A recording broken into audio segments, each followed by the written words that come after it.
Welcome back to the Arbitrage.Run show. I'm your host, Donkey Teeth, joined by Kevin from Arbitrage Racing. What's happening, man? Hey, Donkey. Weird not being live for one of these. It's our first recorded one in a couple weeks, I feel like. Yeah. So last week we did the live stream of the Zombie Arbitrage Maiden Grand Final, which was a really good time. You were coming from some not great internet in Jacksonville, so it's good to see you clearly now. Yeah, we'll see how long it lasts. Not the home internet's still not the best, but it's definitely better than that beach internet. Yeah. Um, but then the week before that, did we do another live? Did we do the auction? We did auction, yeah, maiden event as Yeah, well. we did the maiden auction. That reminds me, we need to set up the callback champions race. Maybe Yeah, we'll line that up for this week or something like that. yeah, we can do that whenever. Yeah. So this week's show, we are going to finally get back into like some real Zed talk. Want to get your thoughts on the current racing lobby and tournament schedule, and kind of having them like bundled together like they have been for the past couple weeks. So that'll be the first thing that we talk about, and then we're going to hit on the XP NFTs and the information that was released on the ZED Pulse that I'm now hosting. Are you jealous that I'm got other people that I'm recording with? I'm a little jealous. I pinned you as a faithful guy, but I don't know. Well, no, I think the first one was great. I certainly can't take any more work, so I'm glad you're handling that. I think you did a good job with Facundo and Ryan. So look forward to seeing them every other week going forward, or what's the plan there? Yeah, every other week cadence is they wanted to call it fortnightly. I don't know if that's like an Australian thing, and that's kind of got a bad stigma in Zed now after they were supposed to do the fortnightly updates that just never happened. Yeah, smart debrand against that. So Let's call it bi-weekly. Yeah, I would, I think I mentioned fortnightly by accident. So yeah, that's supposed to be the cadence for that, and then we'll do a quick debrief on the Zombie Arbitrage Maiden recap. We've got a couple wheel spins to do on that, and then we want to intro a surprise thing at the end. I won't spoil it here, but something that we are planning. It's still conceptual. We'll see how quickly we can get that event out to the community. But I'll put the bookmarks into this episode as I've been doing on the last few. I think people have been enjoying that they can skip the stuff that they don't want to listen to and get right to the parts that they do. So let's talk about the tournaments. So 2 weeks ago, we had the first launch of the concurrent tournament madness, right? And we had the 5 weekly tournaments going, 4 of them paid racing, 1 of them free racing. Then we had daily tournaments going on top of it, and they were all contributing to the weekly, and they had all these different changing fee tiers, and it really was crazy. Maybe too much, I don't know. Interested in your take on that. And then the following week they scaled it back, and that's a very dumbed down version of that without the dailies, right? And then ran that back a following week. So I'm just gonna throw it out here for open discussion between us. What do you feel about all of this? What's your takeaways? I mean, with most things in Zed, right, there's normally a middle ground, which is about right. Like the 2 weeks ago, 3 weeks ago method, I think was a ton of fun. It was chaotic. I'm sure if we're feeling that way, then we're probably play as much as anybody. So if we're feeling that, then someone new would be feeling it even more dramatically. But it was a lot of fun. There was a ton to do, different modes. You could do double up. You could do top two. I think they dialed that back, maybe to simplify. Maybe that XP was getting out of hand in terms of these daily juiced up XP tournaments. So you had horses just skyrocketing towards 700. I think they wanted to dial that back, maybe with the XP NFTs looming. So that makes a little sense, but now it kind of feels like there's not a ton to do. You're racing the same horses in $15 top twos or double ups, and there's not really different price points, and you're just kind of doing less than 250, which I mean it's fun. I think that's a nice addition to give horses life against the same age type horses, but it feels a little bland right now. I'd like to see some winner take all or some daily tournaments, not just the weekly for the kind of general population. What are your thoughts? Yeah, I think it's just too limiting. There was, we went from, I guess Zed has a way of doing this, right? Giving you too much at first and then taking it away, right? Versus like give us like something not as good at first and then build better on top of it. I guess is the way that I feel. I mean, I really do like the less than 250, but you know, there's a lot of valid criticism of that, right? If you were stupid enough to run your 3.0s right away and you missed out on that, right? Now you've got 3.0s that are, in the 300s or something like that, and you never got a chance for those 250 lesses, and there's nowhere to run those horses. So um, it's really a tough dynamic. And then formatting, like we've got two choices of races to run, and because it's been linked, right? The lobby's linked to the tournaments. There's nothing else available. Maybe there's a little bit right in class one. They've given us a little bit more variety, but everywhere else, it's like you get these two formats. This is your choice. So I just think that there's way too many horses in the ecosystem that don't feel like they have anywhere to run, and there's just no incentive for them to run, right? So that's a big issue that needs to be solved. Yeah, it kind of feels like we have this whole aging piece, but unless you're a freak 1.0 or maybe a 2 or 3.0 that got a lot of lucky rolls in the XP tournament, like the majority of horses once they hit like 251 are like just benched at this point, right? You can maybe in class one dabble with your level segmentation if you have it, but once again, if you're 601, nothing to do there. The elite horses are now too far gone in terms of really high level, so you really have no chance against those, especially when there's not any tournament incentive to run these paid races. So I don't know if the answer would be bring back 3.0. Do you introduce a 251 to 500 to kind of keep going with that age cohort segmentation? There's different levers they can pull, but right now there's really nothing to do for a horse that's like 251 for 1.0 or 3.0 if you're not in the top like 25 horses. Yeah, I'm curious your opinion on the 3.0 conditionals versus, say, adding a 500 race or less conditional. Small tangent here, Kevin. I posted as this, ambassador of the ZED community. Stupid, right? I'm trying to gather more feedback and be unbiased, right, so that I can represent the community best I can, right? So I'll been posting some stuff out on Twitter, just to try to get the pulse of the community, right? And the first thing I posted was about this weekly tournament slate, right? And I listed a little bit of my feedback, and I realized after I did that I probably shouldn't. I shouldn't like contribute what I think, at least if I'm trying to gather feedback, right? I'm kind of like adding some sort of bias into the responses I'm getting, and the people that interact with me are probably people that agree with me, right? So I came back and I with this 3.0 discussion, because I wanted to see like where we were as a community, because I know people had strong feeling on these needing the 3.0 conditionals back. And I felt that these 250 or less segments would solve it.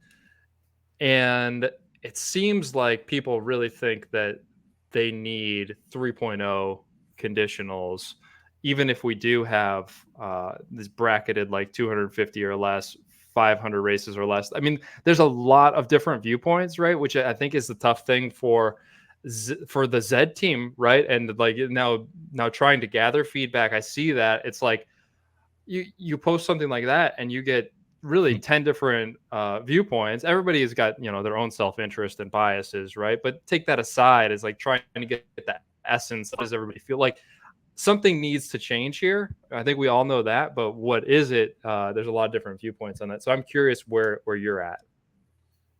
Yeah, I mean, I think you could pretty easily add a 251 to 500. Anything outside of that, I mean, you're starting to deal with horses like you're hitting different aging pieces, which like why have aging if you're just going to be segmenting unaged the entire time? So I feel like that has to stop at some point, whether it's at like 500 or 750 or 1,000. I don't know exactly where that is. It feels like 251 to 500 could be a group. 3.0, like I don't know if that's necessary. You still run in the same issue. Like 2.0s are effectively the same as 3.0. They had a higher base ability boost, but like, should they be penalized along with the 1.0s? So I think if you did it level wise, most of like any 1.0 that has been abusing the system is going to be past 500 races, right? So like you're going to be getting rid of those. So then it's really just 3.0s and versus 2.0s. The other thing they can do, which I would recommend, would be, especially in class one, like have more than one price point, because right now we have, using top two as an example, right? There's $15 top twos, and that's a good bit of money to be running if you like know you have a 60 level disadvantage, and it's a good enough amount of money where the elite horses are like, yeah, I'll race for $15. That's fine. I'll use some stamina on my precious race count on that. But if you have that alongside like a 250, or I don't know if it's five, I wouldn't overcomplicate it. Like you don't need 250, 750. Just do a high and a low, $15, 250, or $15, $5.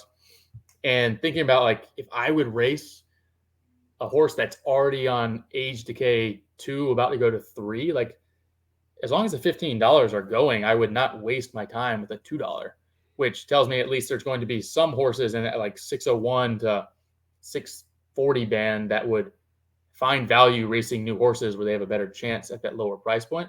And that could just be open class. Like that is why you did aging, is to make people make interesting decisions around, do I waste my stamina here? Do I hold out for when there's tournament overlay? Things like that. Whereas right now you just have one option. And if you're not a top 50 horse, there's no point in trying. Yeah, and it's so like it sounds like the rebuttal to that is like the tournaments, the weekly tournaments can't handle, right, differentiating between fee tiers. But I think what you're saying is, who cares? Like the overlay is not that much, first of all, right, in these weekly tournaments. So for the great horses, I think you're right. It probably works out well. The really good horses stick to the higher tier. Probably ours would, right? We're not going to dip down into $2.50 for this little bit of overlay. We want the higher amount of XP earned, right, and the potential for more gained in winning a race, right? Yeah, I mean, the whole name of the game is basically like there needs to be a bridge from, in class one, arguably too big already, but that's why they have this problem. Is like there's currently no bridge from 601 to 700 ultimately, right? If you had this lower stakes, or at least an option to do that, you could have a place where horses could at least run and not feel always overmatched. You don't have it as much in the lower classes because it's not as I think they say like what 25 levels in class one is the same as the whole 100 in class two. So it's just, you're not drawing as dead in that scenario. But really in class one, where we spend, or at least I spend most of my time, there's just 601 is a graveyard. 601 to 650, and that number is climbing every week. It might be 670 in a month. It's just pretty much drawing dead unless there's some kind of tournament incentive to overlay it. Yeah, well, and well, first, I agree with you. I think this would be a really interesting experiment too, to get $2.50 top twos alongside with the $15 and let them both qualify for the same tournament and see who ends up in there, right? Like how do the monster horses racing up there at $15 end up faring against If the you're doing if 250? you're doing best of, you're fine. Like the argument would be like, if you're doing average, then the fields are harder at 15. So why not just go for like the $2 qualification and get easier fields?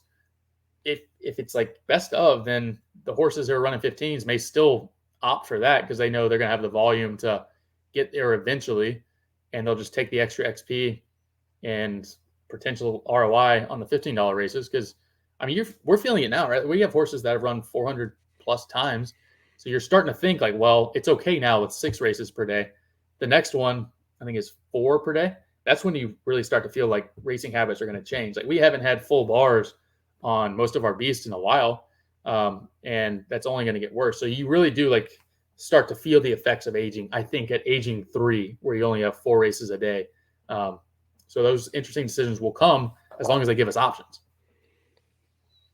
Yeah, it's definitely a psychological thing going on here. And then the other thing, Kevin, is that uh, class one is totally different than the other classes, right? And I think that that's what a lot of people's point is, like, okay, Class 1, you guys are screwed up there. Have fun. We're playing down here in class 2 through 6. We want our own treatment, and we feel like we need Breed 3.0 or whatever going on down here. You know what I mean? Yeah, I mean that's true. And the other piece would be, at some point, you would think once ZED token has more utility and more value, they could better incentivize actually classing up. So I think in class 2 especially, there's a lot of variance beasts or 1.0 kind of lurking at the top, sitting at 500. If they had some incentive, like, okay, if you class up, you take away one of your aging. Like we've talked about this before. You take away one of your aging decays, then you start to see, okay, you do that, maybe a little bonus on the ZED side. Then I'd rather probably run Mirajo in class 1 if it means I get to do it. If I get a total like 250 or 500 race reset, there is a time when I would promote and class up those beast sources, and that would ultimately free up 3.0s quite a bit in the lower classes. Yeah, and I don't even know that you necessarily need that if they're going to keep stakes limited down in class 2 and um if availability, like there's nowhere to race Marajo right now. It feels like a waste, right, to race Marajo in $10 top twos, right? It's just not the ideal format. So if there's like an overlay in class 1 to incentivize in some areas, I don't know. That feels like something that might just like, oh, I don't even need the age kind of reset incentive, even though I think that would be a good thing too. Um, I know we've had this conversation a lot on Marajo. So yes, the other thing here, Kevin, is 1 ETH stable. I felt like this was a good time to throw an update in on 1 ETH stable because this stable has actually given us a chance to feel what it's like for a smaller stable that's got, what do we got, 10 12 horses in that stable, very limited. Like our main stable, right, we've got so many options. It's like no matter what they throw out there, we're going to be able to play somewhere, right? Maybe not all the horses that we want to all the time, right, but there's somewhere for us to, like, we'll dig through and find some horses with 250 races or less that have a good shot at winning. 1 ETH stable, not so much. It's not. I can see why the game is like really frustrating and not fun in these changes. It's like I want to race these horses in 1 ETH stable and keep growing our profits there, and there's nowhere to race them. We got like 2 horses that can race there in this current format for the past 2 weeks. So I feel the pain. Trying to build 1 ETH stable out. It's still going well. You know, we talked about, we had like a really hot run there. We went from like, I don't know, 0.25 ETH in earnings or profit this month up to like 0.7 really quickly. And then we just kind of stalled out there for the past like week and a half, right? Yeah, it's basically once tournaments dried up, those were bought for like a specific meta, specific purpose, and then once the, I guess, meta changes slightly to the tournaments the last couple of weeks, there hasn't been as many options for those to run. It's the same thing we were talking about. We were kind of drawing dead in that no man's land in class 1.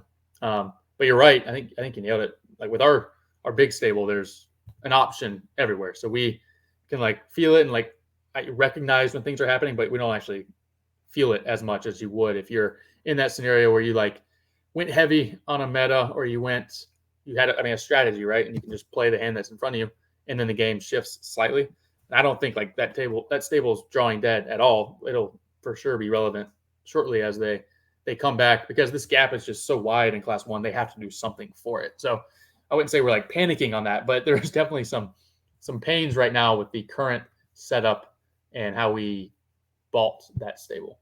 Yeah, boredom, really. It's like, well, I guess we'll sit around and wait for something to come to us. We're not going to force it, right? That's the monster they created with like making levels so transparent, is like, when you're drawing dead now. Like the game was already fairly solved, I'd say, by the third-party tools, but by adding a level and consequently knowing like the impact of levels and how outmatched you are when you're 30 levels down, you're just not as likely to take that kind of like roll of the dice. Whereas in the past, you could be like, yeah, the metrics, Dan Chan's telling me my horse is going to lose here, but like I feel like I know my horse. I feel like it's due to like win, right? I think that was half the fun. Now it's just like, Danshan's telling me I'm going to lose, and I'm looking at level, and I'm 40 levels back. Like, yeah, I'll just sit this one out. I don't feel like donating today. It's just so much clearer, and maybe that makes it easier for beginners. It makes it like less predatory, I guess, because there's more transparency around it. But they're giving the formula away basically to like how good is a horse. Yes and no, right? Because I mean, use the beginner example. He comes in and sees, oh, there's a level 500 right here. It's maxed out and it's for 0.01 ETH, no brainer buy. And then you throw it in there and it's like, lose. Wait, why is this horse losing everything? It's supposed to be maxed out, right? And you Yeah, don't it's realize, right? The traits are still probably. I there. mean, yeah, and probably you feel that more right now because there's not really such a thing as like a beginner at this point. Like everybody has some knowledge of the game. People who are playing at the moment, so that's fair. But it doesn't take long if you talk to the right people or know what you're doing to like figure out where the horse should be running, um, both distance wise and like field in terms of like double up top two style. Yeah. So anyway, 1 ETH stable, really good month still, 0.72 in profit this month. So we'll take it. Hopefully there's more opportunities coming up. We bred one horse for the maiden too, and it looked pretty good, but didn't win anything it didn't qualify. I mean, that maiden was so hard to qualify for with Zed, right? That was tough, but it led to some really big payouts for the horses that got hot. It did, and relatively random, right? Because like once you got in, a lot of good horses got left out because the bar was so high and you just needed the 3 races. So you could have got lucky and you got lucky a couple of times. But yeah, let's move on here, Kevin, to the XP NFT talk. So after you watched the Pulse where Facundo kind of gave a lot more details, right, on how XP NFTs are going to work, what are your takeaways from that? I think it's interesting. I mean, I'm trying to project. I mean, obviously, I think the market reacted a little bit to the token finally having some utility on the immediate horizon. Um, it's hard to know exactly like what is a good price for that, but without knowing, I don't think they've announced how much you will have to have in terms of ZED to mint an NFT, right? He just said between like 150 and 250, and there would be increments of 1,000. Right. 1,000 XP, and you could layer 50 per. So I think, I mean, it all makes sense. It's interesting. There's some levels of strategy there.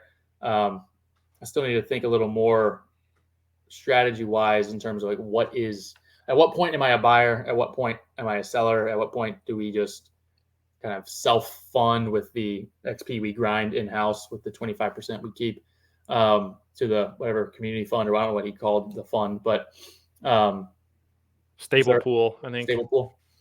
Yeah, I think that's interesting. I like that. Talked a little bit on the live stream about like there might be some hiccups within lending that they think they could pull some levers, nothing too extreme that they can't fix. It just needs to be like a toggle on lending in terms of how much does the jockey get, how much does the horse owner get.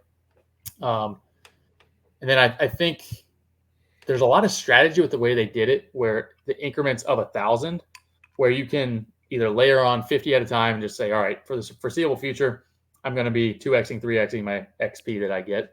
But especially in class one, the way they have levels segmented with like 501 to 525 class, 526 to 550, there are certain levels where you want to stay at those levels for as long as possible. So you actually wouldn't want to have an XP NFT on, like if you're a level 548, right? Like that's when you are going to like optimally make the most money racing against horses basically lower in level than you.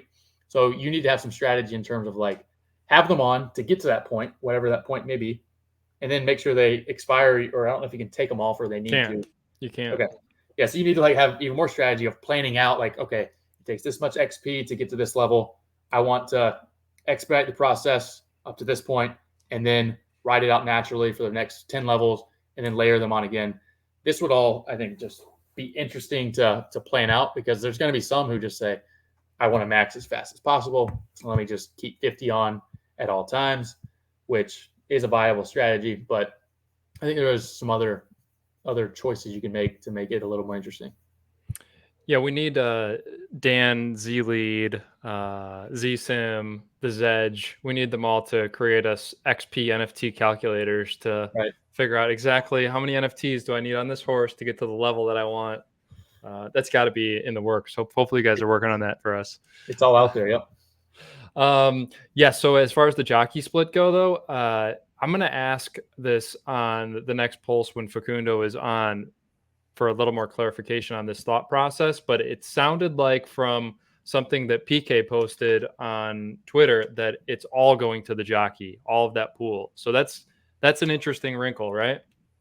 Yes, like the full 25%, right? The And the full 75% 25% goes to your all horse, goes to the jockey if it's lent out. Yeah. which is certainly like that is a reasonable thing to happen. They're doing all the work. Like they're grinding your horse and they need to get something out of it on top of like if they're just doing free grinding. So that's a viable strategy. I just think there's certain horses where you'd be worth having that lever of saying, okay, it could be split half and half. Like you get half, I get half for the best horses. And I mean, we'll see, right? Like the market will talk in terms of will lending what's left of it dry up on some of the premium horses if there's no lever to pull. Maybe we're wrong and Facundo has nailed his first iteration, but I'll be interested to see that. Yeah, I mean, maybe he just doesn't care about lending and figures that like the people with the good horses, they have jockey clubs and all that, and they'll figure that out on the side, kind of a thing. And lending is for new users, and whatever horses are in there are fine, kind of a thing. Mm-hmm. Yeah, I think I would have a hard time believing he doesn't care about lending much with how much they invested in doing it, and it feels like lending should get a nice boost with, or at least from the jockey side, like the jockey perspective should get a nice boost now that you can actually farm XP for yourself and sell it on the market. That feels like it's opening up a whole new avenue for his vision. Yeah, the thing is, like, open lending, like, yes, direct lending, right? But open lending, it's like nobody's ever going to throw a good horse in there anyway because you can't trust whoever borrows it is going to not waste those races, right? Like, you need a person that you can trust if you got a good horse to optimize those races, right? Yeah, no, that's true. That's a good point. So yeah, I think that open lending has, whether it was intended or not, has just evolved into like a new user experience. Like, Mm-hmm. hey, try it out, and whatever horses are in there, who cares, kind of a thing. That's my take. But anything else on XP NFTs? I mean, I think those were my initial thoughts. I mean, I'm excited for it. It adds a whole new layer to the game, and I think it does. Like this is what to me was like the big missing piece to the roadmap. Everything with XP was built upon having these like this XP market. So I'm curious to see the vision play out, and should play out pretty soon, right? Is it next week or 2 weeks that it comes out? Well, I think he said by the second week of June. So I don't know, like, what other people around the world call that. To me, that would be what? Like, is this the first week of June that we're in right now, or is next week the first? Is it the first full week of June? I don't know.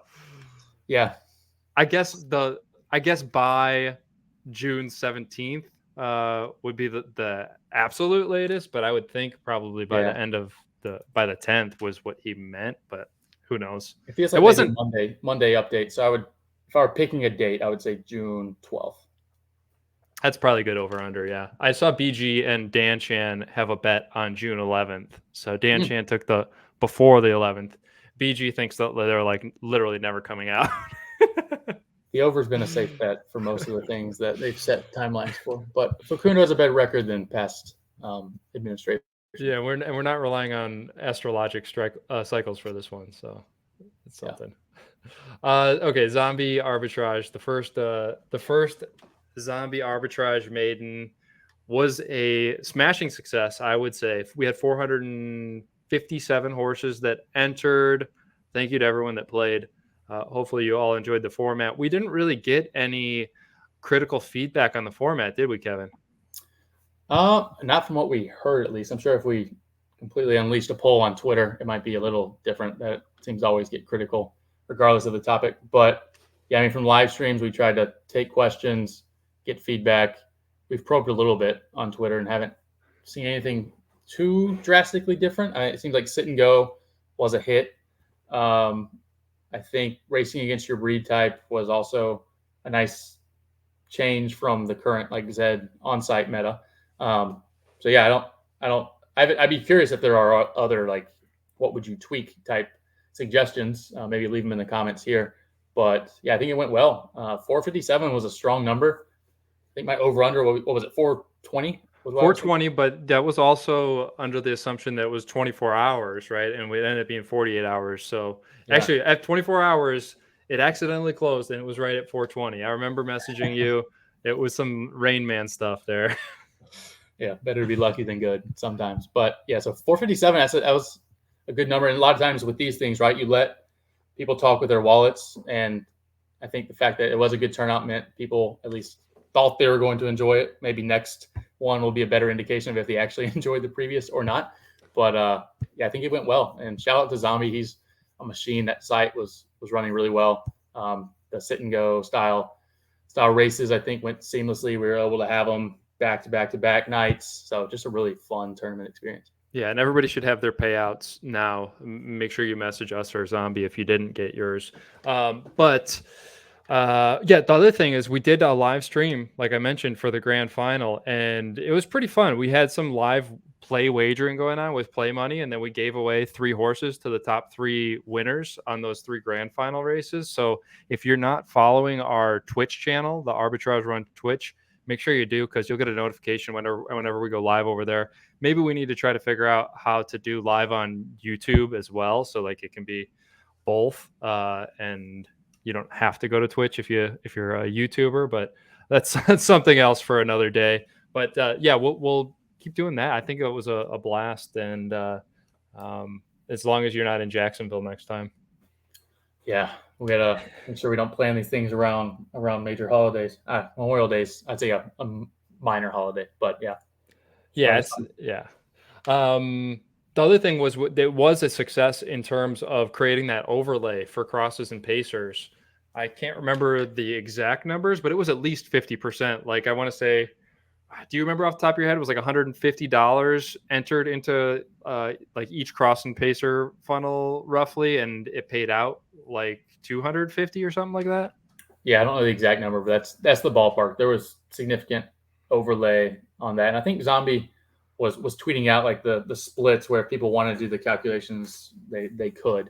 But yeah, I think the fact that there was still overlay at the end meant that people weren't like incentivized enough to do it, or maybe just didn't care enough to do it. So I think it worked by nature, right? Like you wouldn't want it kind of solves itself where if you have enough overlay, then as you join more, it becomes less and less overlay. There's still enough meat on the bone where I think the format was working as intended. And I think it was a cross, took 12th place and took home that $250 in the grand final as well, which was the game plan, right? Yeah, it would have been interesting to see like a U shaper or like a legendary take 12th, but that's exactly why we were mapping out the fourth payout spot, whether it be a random spot or 12th. The idea was like a lot of these horses, they're overlaid in their group stage, but they're drawing dead pretty much in some of these grand finals in 3, even if it's only 3 races, just because of the level disadvantage. So having it work as intended, I think, is always a bonus. Yeah.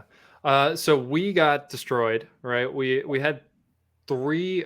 We entered 27 horses. We had 3 advance into their funnel final, and which was the legendary sprint, right?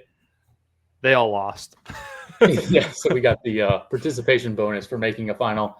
There was one funnel where we had like 7, 9, and 10, and in the top 6 advanced, and I was like, man, this is going to be rough, but it was fun. Don't mind providing your own overlay on that from us donating our 24 losing horses.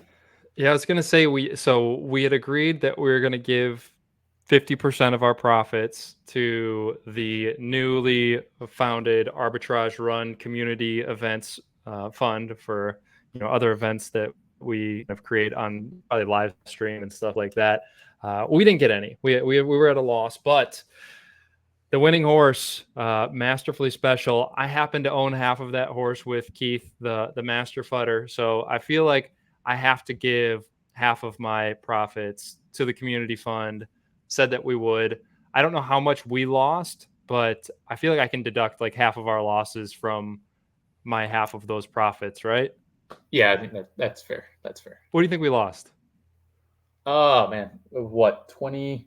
Call it 20 times an average of like 30, so that's 600. We made back 100. I mean, we probably lost 400 ish. So I'll take 200 off, and I think I made, was it 17? Rough math here. I'll probably put like 300 into the fund. That seems like a fair number. So the Arbitrage Community Events Fund, the Arbitrage.Run Community Events Fund, is up to $300 now. Congratulations, everybody! Thank you, Keith, for breeding that horse, and yeah, Right, he did. I was not consulted on this breed. We did have 2 horses that we bred in the grand final though, representing. So that also made me feel a little bit better that like we are breeding some good horses still over here. One of them was in the auction. That was the Too Much Noise, Supreme Noise, I think it was called, and the other one was Sand Stride, I think it was. So they didn't finish in the money in the grand final, but they had a good run, and they actually both had a chance. I felt like in the grand final, they had a real chance. Yeah, and they made a ton winning their funnel. So a successful maiden for those. Yeah. Congrats to everybody who won some money. So stay tuned. We'll have some updates probably in the next week or so on the next Zombie Arbitrage Maiden, because it's, what did we say? June 11th, I think, is when the next one runs. So that's a little over 2 weeks from when we're recording this and when it'll come out. So stay tuned for updates on that. I guess we'll run back the same format, Kevin, unless we get some outpouring of feedback between now and then. Yeah, sounds like a plan. Cool. Okay, and then we want to intro. Oh, we got to do our wheel spin. Can't forget the wheel spin. So we're gonna do 2 wheel spins here. The first one is going to be for 20% of our ZED Maiden profits. So I think we promised 15. We sold more horses than expected. So we're going to give 20%. We had we had one horse that did well, right? Lots of blood. I think it made our total stable profit. I think you said, or winnings, right, was 0.42 Ethereum. Yeah, and it was almost entirely Lots of Blood who made the final. I think it was C1 mid. So a good run there for C2, right? Was it C2? I think it was C2. Yeah. Yeah.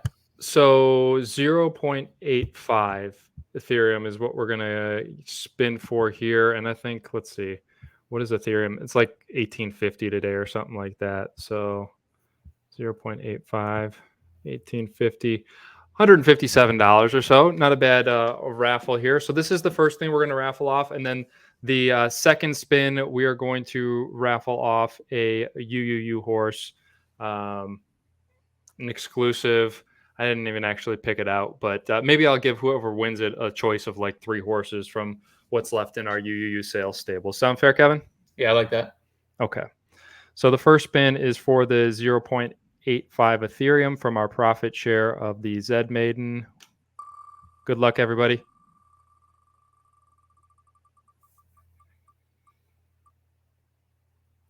Ooh. One Take G's. I've seen this. I think this is a newer stable. Is this the guy that bought that Bee Salt full? Be Excited. Have you seen that horse, Be Excited? Yeah, I didn't realize that was them. I think that's it. I've seen the name. I see a lot of stable names. So nice. No offense to anybody if I don't remember you. Okay. Yes, congrats. One Take G's. Should I leave him in? I think remove. I would remove. All right. And here's the second spin. You've got a shot at a Arbitrage UUU horse. We'll give you a choice of 3. Good luck again, everyone.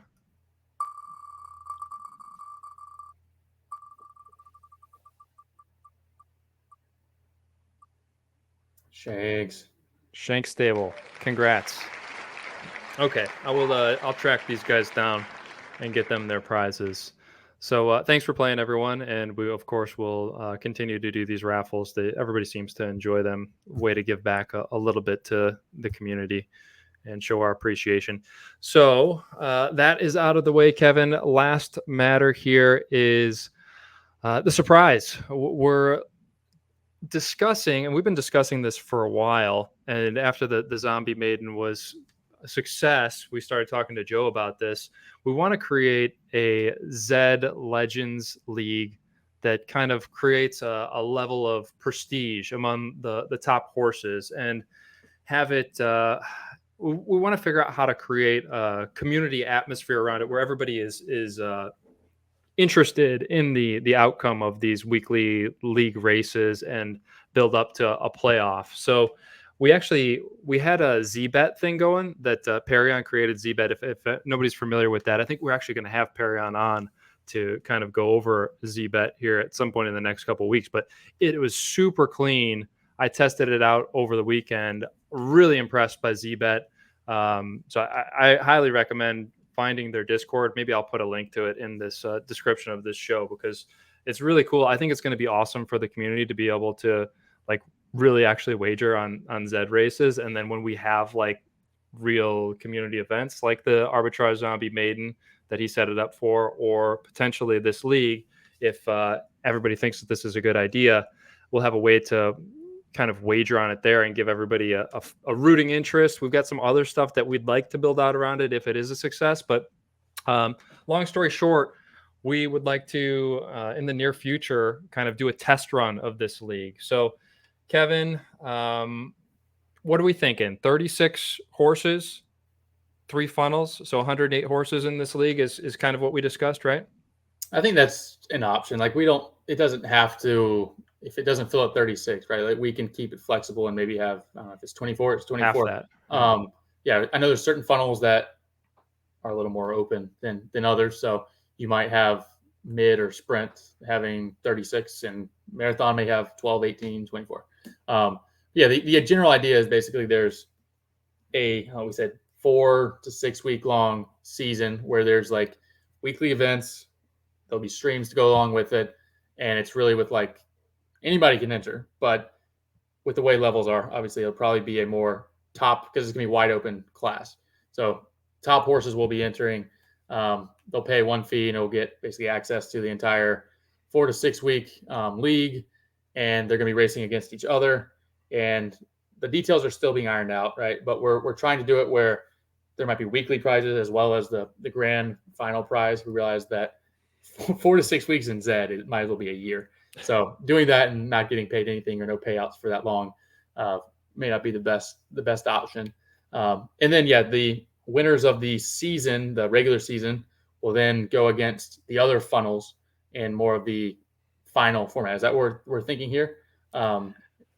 Yeah, so like what I had proposed, and of course this is all very fluid depending on level of interest and all of that, but 36 in each funnel, and then have the top 6, I think, from each of those, or 8 maybe it was 8. Yeah, I think the top 8 from each of those funnels advance into a 2-week playoff, and then you'd have 24 horses and somehow seed them into 2 12 horse segments, right? Mm-hmm. And run that first week of races, and then have the top half of each advance onto the championship week, which is just 12 horses, and run however many races at whichever distances, right, as the grand final for the league.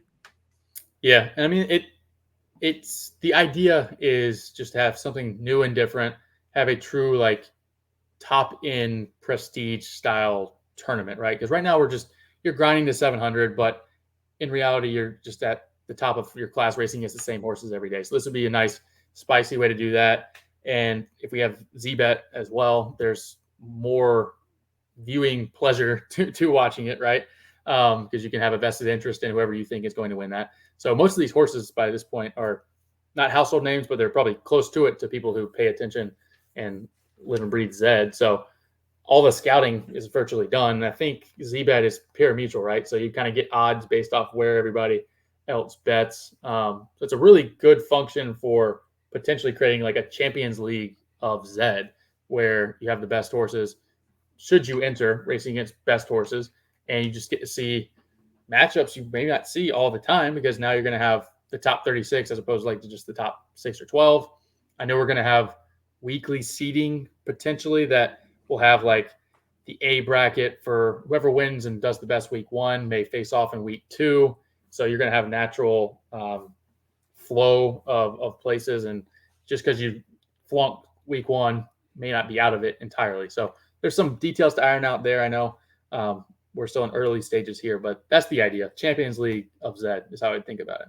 Right. And our proposed entry fee, and we'll see if there's feedback on this, was $100 per horse for the, I think we're talking 4 weeks of regular season, 2 weeks of playoffs as in this first test run. So $100 was the proposal. And then have, weekly payouts. And we had discussed donating any of our winnings, which is probably the direction that we'll go from starting this, because we're not looking to build this as like, us winning racing profits. I know there's people in the community that think that we're like greedy and just out there to line our pockets, but this is really, I promise, is not the case. We want to build something that, well, we do want to benefit from it, right? We want to build an awesome, like, I think that this adds value to the best horses in the game, right? If we can build it right and people start building stuff around it. Like, really, my ultimate idea here is to build a fantasy league, right? We've talked about this before with derivative NFTs, and give, like, you're one of these 108 horses that is in this like top tier ZED league. You've got these cards for your horse, and every time your card is traded on, say, Haku, you get a little percent of royalties. And like, if we can build an ecosystem like that has prestige and a reason to have top horses in the game outside of what ZED is able to build for us, I think it has such a positive impact on the ecosystem as a whole and all that. So that's kind of my spiel, Kevin. Yeah, I think anything I can add on top of that would be redundant. So I think, yeah, it was a good sales pitch. Early days on this, but there's a lot of things we can do going forward with this, and fully agree. Like, if we're not doing this to make more money with Ready Set Boom, but I do think I would love to have Ready Set Boom in this because it'd be a lot of fun, and like having like the prestige aspect of it would be great. So I think using our winnings here to like help sponsor future tournaments and overlay them with the arbitrage fund sitting at $300 now, thanks to you. Yes, it's growing every day. I think is a great use of funds there, but it should be a lot of fun.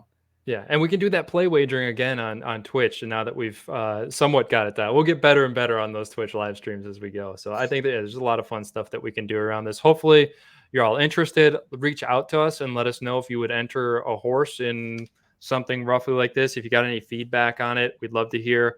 And we'll probably set up a form and kind of share it out on Twitter and in Discord to like officially submit, so we can kind of keep track of who's interested, who's entered, kind of a thing. All right. Yep. Okay. Well, I think that's a good spot to wrap. It is indeed. So good conversation. Enjoyed it as always, Donkey. Good show, man. We'll be back next week at some point. Until then, good luck out there on the track. Hopefully we get some new tournament variety next week. Fingers crossed. Later.